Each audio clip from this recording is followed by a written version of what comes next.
On behalf of the American Medical College of Homeopathy, I'd like to welcome you.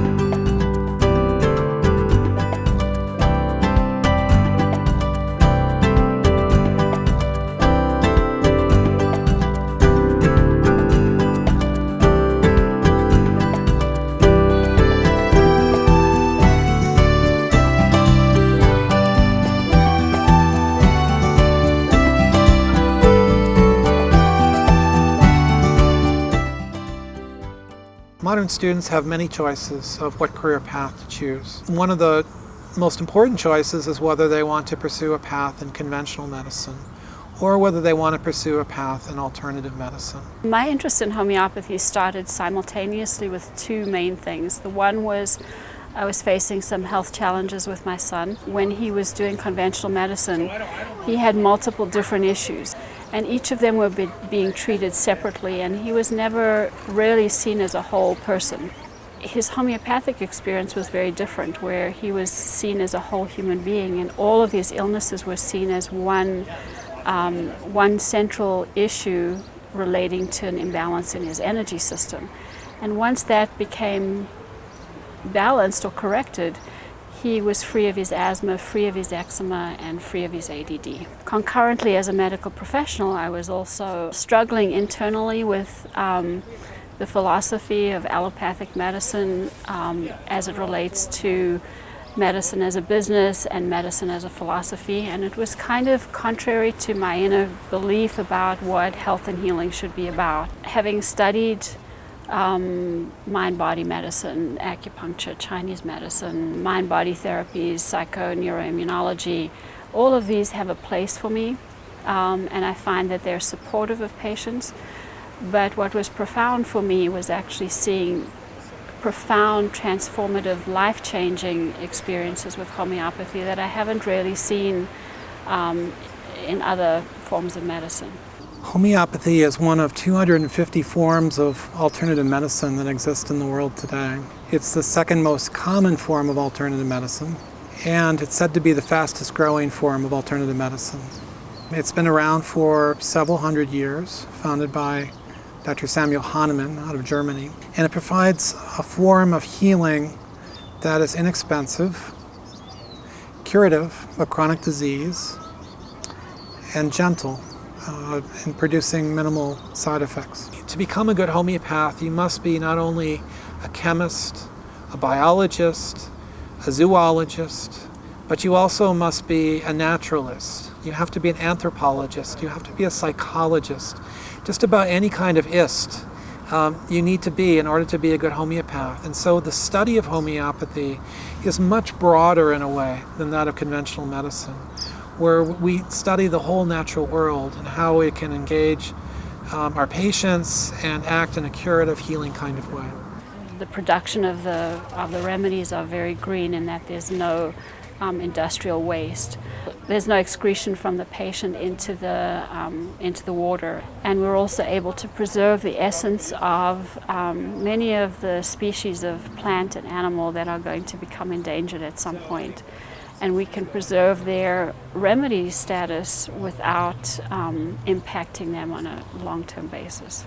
The medicines that students study in the program are living medicines that come from the natural world, whereas the treatment modalities in conventional medicine tend to be fairly dead. For example, if you look at the medicine Prozac, it certainly has a chemical structure, but it doesn't alive, it doesn't have a personality, it doesn't have a meaning in our culture that a medicine like the plant Pulsatilla nigrans or the animal Buteo jamacensis, a red-tailed hawk, or the mineral sulfur have. Each of our medicines are alive and they have a personality and a meaning that our students study and learn about. Homeopathy for me has really taken me back to my roots of what I've always wanted to do as a healer. When I went into conventional medicine, my goal was to really have the kind of old style practice where you treat a whole family, where you treat the baby from birth through school, through graduation, through college, and you treat the parents and the grandparents and the aunts and uncles and you know the whole family, there's a level of trust and understanding and mutuality that I think is very much missing in commercial medicine today.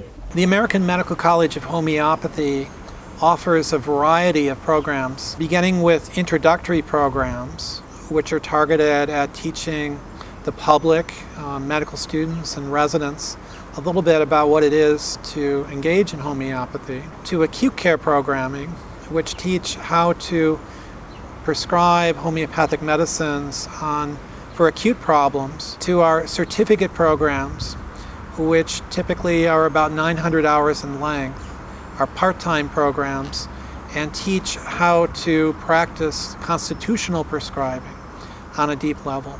And then more recently, we have begun to embark on a project to build a homeopathic medical school. And we are very excited about this project because we believe that it will allow our students to go much more deeply into studying homeopathy and to become more effective as practitioners. One of the things that I really found powerful about the school was there's a commitment to academics and learning, but not only that, but there was an alchemy that happens during the time that you're there that I think the teachers are especially tuned to.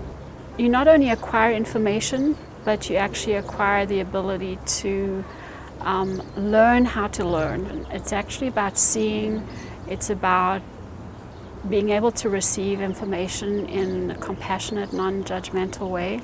You have to know how to manage your cases, manage your practice, and I think that's very well handled at AMCH. I've studied many forms of alternative medicine, and I've never come across any form of healing that has as deep of a capacity to reach into the individual and to transform their lives. And I believe this is so because homeopathy is one of the most holistic forms of healing, and that is it does truly reach not only the physical dimensions, but also the emotional, mental, and spiritual. Freedom for me is the real gift of homeopathy. It gives me freedom for me as a healthcare practitioner to really give my patients the gift of their own freedom. Their freedom to actually find their fullest potential as a human being. Their freedom to get beyond their physical complaints, their emotional limitations, and to actually take patients who are limited in some way and expand their life.